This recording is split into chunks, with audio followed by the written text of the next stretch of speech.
बिस्मिल्लाहिर्रहमानिर्रहीम। आज का जो हमारा जो टॉपिक है वो है टाइप्स ऑफ इवेंट्स के हवाले से, और ये है हमारा पार्ट 3 और ये टॉपिक होगा हमारा श्योर इवेंट के हवाले से। पहले हम बात कर चुके हैं possible event, impossible event, compound event, simple event, और अब आखिरी टॉपिक जो टाइप्स ऑफ इवेंट, जो कि इंडिविजुअल एक इवेंट की जो टाइप होती है उस बेस पर ये हमारा श्योर इवेंट लास्ट पार्ट 3 है इसका। आइए हम इसको शुरू कर लेते हैं। श्योर इवेंट क्या होता है, पहले भी हम इसको कहीं ना कहीं ऑब्वियसली क्योंकि ओवरलैप कर रही है चीज़ें, तो हम पहले भी इसको कहीं ना कहीं डिस्कस कर चुके हैं। जो कि प्रोबेबिलिटी स्केल हमने वीडियो बनाई थी उसमें भी आपको ये बताया था। अगर आपने वो वीडियो नहीं देखी तो उसको आप जरूर देख सकते हैं। बात करें जी, desired subset of the sample space containing all possible outcome is called sure event, यानी जिसमें सारे ही आपके आउटकम्स उसमें शामिल हो जाए तो वो वाला इवेंट आपका श्योर इवेंट कहलाता है। Sure event is denoted by letter S. इसको हम एस से ही डिनोट करते हैं, क्योंकि असल में एस से क्यों इसको डिनोट करते हैं, क्योंकि इसके अंदर सारे तो पॉसिबल आउटकम्स होते हैं, तो जिसमें सारे पॉसिबल आउटकम्स हो वो होता ही सैंपल स्पेस है, तो इसलिए हम इसको सैंपल स्पेस ही कहते हैं श्योर इवेंट को। तो इसलिए हम इसको भी एस से ही डिनोट करते हैं। Probability of sure event is 100%। इसकी जो प्रोबेबिलिटी होती है वो 100% होती है, या हम इसको ये भी कह सकते हैं कि probability of sure event is 1, या तो 1 होती है या 100%, ये आप इसमें से कोई सा भी आंसर ले सकते हैं। In other words, when every element of S is an element of event E, then event E is said to be sure event। यानी अगर S का हर एलिमेंट E का भी एलिमेंट हो, यानी आप क्यों कह सकते हैं कि अगर S और E इक्वल सेट्स हैं। इक्वल सेट्स क्या होते हैं कि उसका हर एलिमेंट उसकी तादाद में और उसके ओवरऑल वो इसके बराबर होता है, तो उसको हम क्या कहते हैं कि वो उसके इक्वल सेट्स होते हैं। तो इक्वल जो सेट्स होंगे वो आपके अगर हम जो एक आपके पास एस से सेट हम एस कहते हैं, दूसरा भी आपके पास ऐसे हम डिनोट करते हैं, लेकिन उसको अगर हम ए कह लें तो अगर ये बराबर है तो इसका मतलब जो ए होगा ये श्योर इवेंट कहलाएगा, क्योंकि सेम एलिमेंट इसके अंदर सारे मौजूद होते हैं। लेकिन श्योर इवेंट को भी हम एस से ही डिनोट करते हैं।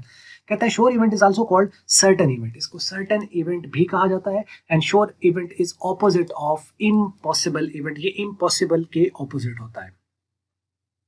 Sure event is equal to sample space, ही सैंपल स्पेस के इक्वल होता है। By structure a sure event can never be a simple event. Structure के पास ये सिंपल हो ही नहीं सकता, क्योंकि इसके अंदर एक से ज्यादा सैंपल पॉइंट्स आपके होते हैं, तो लिहाजा ये सिंपल नहीं हो सकता यूजुअली, क्योंकि एक वाला तो वैसे ही सैंपल स्पेस के अंदर रैंडम एक्सपेरिमेंट में नहीं आएगा। कम से कम 2 होने चाहिए, तो जिसके 2 के 2 ही शामिल हो गए तो वो फिर कौन सा कहलाएगा, कंपाउंड इवेंट कहलाएगा। इसलिए हम, लेकिन ये देखो, ये जो श्योर इवेंट होता है इसको हम सिंपल या कंपाउंड बनाते नहीं है, लेकिन स्ट्रक्चर वाइज हम कह सकते हैं कि नजर वैसा आता है। लेकिन जब हम सिंपल और कंपाउंड की बात करते हैं तो वो सिर्फ एक ही कैटेगरी है, वो है पॉसिबल इवेंट्स की। श्योर इवेंट को हम सिंपल और कंपाउंड की कैटेगरी में लेके ही नहीं आते, लेकिन चूंकि स्ट्रक्चर उस जैसा होता है इसलिए हम इसको कह देते हैं कि ये सिंपल कभी भी नहीं होगा, ये कंपाउंड ही होगा बाय स्ट्रक्चर, क्योंकि इसके अंदर सारे एलिमेंट शामिल होते हैं, और जब सारे एलिमेंट शामिल होंगे तो वो कम से कम 2 होंगे, 2 से ज्यादा भी हो सकते हैं।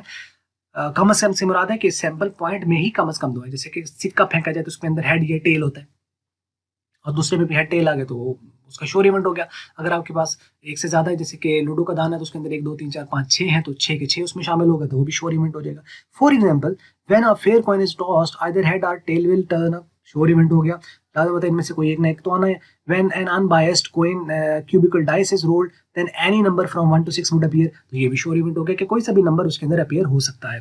तो लें जी, ये थी आज की वीडियो जिसके अंदर आपको मुख्तसरन ये बता दिया, और टाइप्स हमारी यहाँ पे कंप्लीट हुई। आगे नेक्स्ट भी टाइप्स का ही एक टॉपिक है, लेकिन वो on the basis of relationship है, जिसके अंदर 2 इवेंट आते हैं, और उन 2 इवेंट्स का हम देखते हैं कि इन 2 इवेंट्स का आपस में ताल्लुक क्या है, कि वो इक्वली लाइकली है, नॉट इक्वली लाइकली है, डिपेंडेंट है, इंडिपेंडेंट है, या वो म्यूचुअली एक्सक्लूसिव है या नॉट म्यूचुअली एक्सक्लूसिव है, एग्जॉस्टिव है, नॉट एग्जॉस्टिव है। उस बेस पर भी एक टाइप है, लेकिन वो रिलेशनशिप की बेस पर है। तो उस वीडियो के लिए आपको डिस्क्रिप्शन में प्रॉबेबली अगर इसका शायद इसके अंदर वो हो, मौजूद हो इसके अंदर लिंक, वरना उसकी वीडियो आप जो है प्ले लिस्ट में आप चेक कर सकते हैं, वो भी आपको मिल जाएगी। तो ये थी वीडियो आज की। अगर आपको अच्छी लगी तो आप कर लें लाइक, अच्छी नहीं लगी तो करें डिसलाइक, और वीडियो देखने का बहुत बहुत शुक्रिया।